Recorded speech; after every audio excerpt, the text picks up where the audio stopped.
Bismillah, Assalamualaikum warahmatullahi wabarakatuh. Alhamdulillah, wassalatu wassalamu ala rasulillah wa ba'du. Ayuhat talabah, kayfa halukum jami'an, la'allakum bi khair. Nuwasil darsana hadha al-yawm min dars at-tauhid, wa huwa ma'khudun min kitab al-usul as-salasah li Syekh Muhammad bin Abdul Wahhab rahimahullahu ta'ala. Santri-santri yang berbahagia, semoga Allah Subhanahu wa ta'ala memberkahi kita di hari ini. Pada pembahasan sebelumnya sudah kita sebutkan berkaitan tentang pengertian dari Al-Millah Al-Hanifiyah, ya. Al-Millah Al-Hanifiyah yang merupakan agama Nabi Ibrahim alaihissalam yang diperintah Nabi sallallahu alaihi wasallam untuk mengikuti Nabi Ibrahim alaihissalam. Kemudian kita sudah menyebutkan juga tentang ibadah yang paling mulia dan paling agung kepada Allah Subhanahu wa ta'ala, yaitu at-tauhid, dan perkara yang paling dimurkai atau paling buruk yang merupakan dosa yang paling besar adalah kesyirikan kepada Allah Subhanahu wa ta'ala. Maka berikutnya penulis rahimahullah ta'ala akan menyebutkan pembahasan yang berikutnya dengan beliau mengatakan faida qila laka, apabila dikatakan kepadamu, mal usulus salasatul lati yajibu 'alal insani ma'rifatuha, apa tiga landasan utama yang wajib untuk seseorang mengetahuinya. Fakul, maka katakan, ma'rifatul 'abdi rabbahu wa dinahu wa nabiyahu Muhammadan sallallahu alaihi wasallam. Maka katakan, yaitu mengenal Allah Subhanahu wa ta'ala, yaitu pengenalan seorang hamba tentang Allah Subhanahu wa ta'ala dan agama Islam, agamanya, kemudian nabinya Muhammad sallallahu alaihi wasallam. Ini yang penulis sebutkan. Hal yang pertama yang beliau sebutkan di sini berkaitan tentang tiga landasan utama yang wajib untuk seorang mengetahuinya. Kenapa?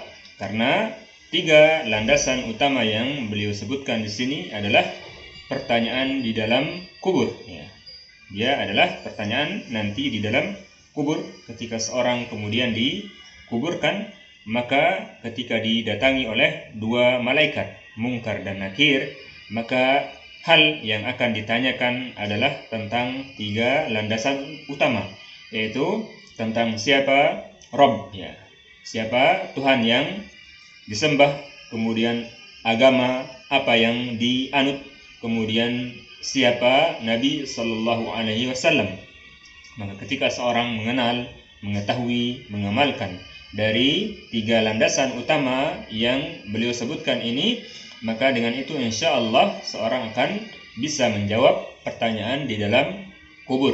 Karena tentu kita mengetahui pertanyaan di dalam kubur tersebut adalah pertanyaan yang berat, tidak mudah untuk dijawab. Tidak hanya sebatas hafalan seseorang semata, tidak, tetapi dia membutuhkan pemahaman, membutuhkan pengamalan, sehingga seorang bisa menjawab pertanyaan tersebut. Karena kalau hanya mengandalkan hafalan semata, maka seorang dengan waktu yang sangat singkat, sebentar saja, seorang sudah bisa menghafal. Ketika ditanya tentang siapa Rabbmu, tentu dia akan mengatakan Allah. Apa agamamu, maka dia akan mengatakan Islam. Siapa nabimu, orang akan mengatakan Nabi Sallallahu Alaihi Wasallam. Tetapi bukan hal yang demikian yang dimaksudnya. Bahkan yang lebih daripada itu, yaitu mengamalkan konsekuensi perwujudan dari apa yang kita akui, apa yang kita ucapkan dari pengucapan pengakuan tentang Allah Subhanahu wa ta'ala sebagai Rabb, sebagai Tuhan kita, kemudian Islam sebagai agama kita, kemudian Nabi Sallallahu Alaihi Wasallam sebagai Rasul Allah yang kita akui untuk menjadi suri tauladan di dalam kehidupan kita. Maka perlu pengamalan di dalam permasalahan yang ada, sehingga seorang akan bisa menjawab pertanyaan nanti di dalam kubur. Dia mulai untuk mempelajarinya ketika dia masih hidup, untuk mempersiapkan diri nanti ketika dia sendiri, tidak ada yang menemani dia, dan kemudian ditanya oleh dua malaikat, yaitu Munkar dan Nakir di dalam kubur. Fa idza qila laka, apabila dikatakan kepadamu, man rabbuka, siapa Tuhan? Fakul, maka katakan, Rabbi Allahu alladzi rabbani. Katakan bahwasanya Allah Subhanahu wa taala adalah Rabbku, Tuhanku yang memeliharaku. Wa rabba jami'al alamina bi ni'amihi. Kemudian memelihara semua alam dengan nikmat Allah Subhanahu wa taala, dengan nikmatnya. Dengan demikian, ketika Allah Subhanahu wa taala adalah pemelihara, semenjak seorang kemudian dilahirkan, sebelumnya dipelihara oleh Allah Subhanahu wa taala sampai kemudian dia meninggal dunia dan seterusnya, Allah Subhanahu wa taala pelihara dia.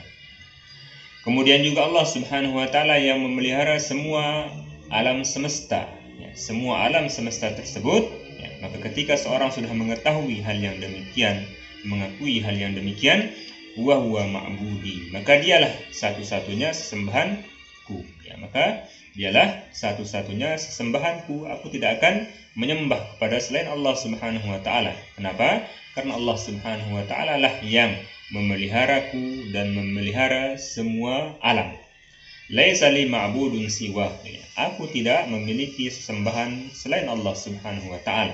Aku tidak akan menyembah matahari, aku tidak akan menyembah bulan, aku tidak akan menyembah batu, aku tidak akan menyembah pohon, aku tidak akan menyembah seseorang, tetapi aku hanya menyembah Allah Subhanahu wa taala. Kenapa? Karena Allah Subhanahu wa taala lah yang telah memberikan kita semuanya, yang telah memelihara kita semuanya. Maka yang berhak untuk disembah, diibadahi hanya Allah Subhanahu wa taala. Kemudian wa dalil qauluhu ta'ala. Dalilnya adalah firman Allah Subhanahu wa taala, alhamdulillahi rabbil alamin.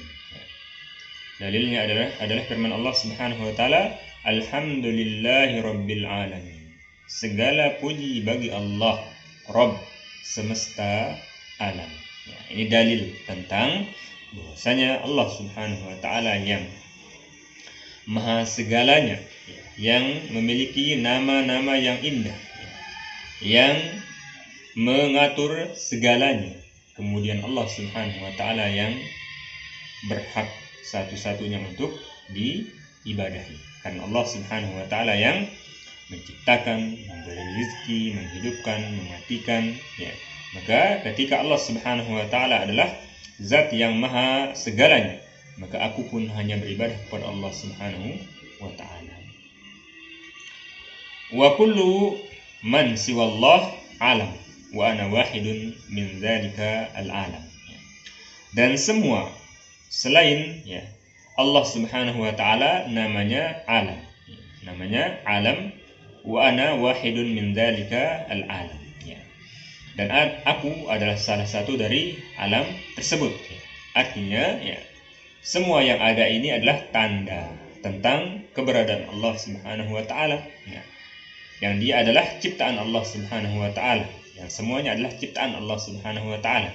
Dan aku termasuk dari tanda tentang keberadaan Allah Subhanahu wa taala yang Allah ciptakan. Maka aku termasuk makhluk Allah Subhanahu wa taala. Maka ketika aku adalah makhluk Allah Subhanahu wa taala yang Allah Subhanahu wa taala ciptakan, kemudian Allah pelihara, kemudian Allah berikan rezeki, Allah berikan segalanya, maka wajib bagiku untuk mensyukuri nikmat tersebut dengan hanya beribadah kepada Allah Subhanahu wa taala, mengakui tentang tauhid rububiyah Allah Subhanahu wa taala, bahwasanya Allah Subhanahu wa taala yang mampu segalanya. Kemudian mengakui tentang ibadah itu hanya boleh diberikan kepada Allah Subhanahu wa taala semata. Semua bentuk ibadah hanya diberikan kepada Allah Subhanahu wa taala, dan mengakui bahwasanya Allah Subhanahu wa taala memiliki nama-nama dan sifat-sifat yang mulia lagi sempurna, yang tidak ada celah, tidak ada cacat padanya, yang di dalamnya penuh dengan kesempurnaan, tidak ada sedikit pun cacat di dalamnya dari nama-nama Allah Subhanahu wa taala dan sifat Allah Subhanahu wa taala. Maka ketika aku mengakui hal yang demikian, maka semua ibadahku hanya untuk Allah Subhanahu wa taala. Ini bagian yang beliau sebutkan tentang bagian pertama, yaitu mengenal Allah Subhanahu wa taala.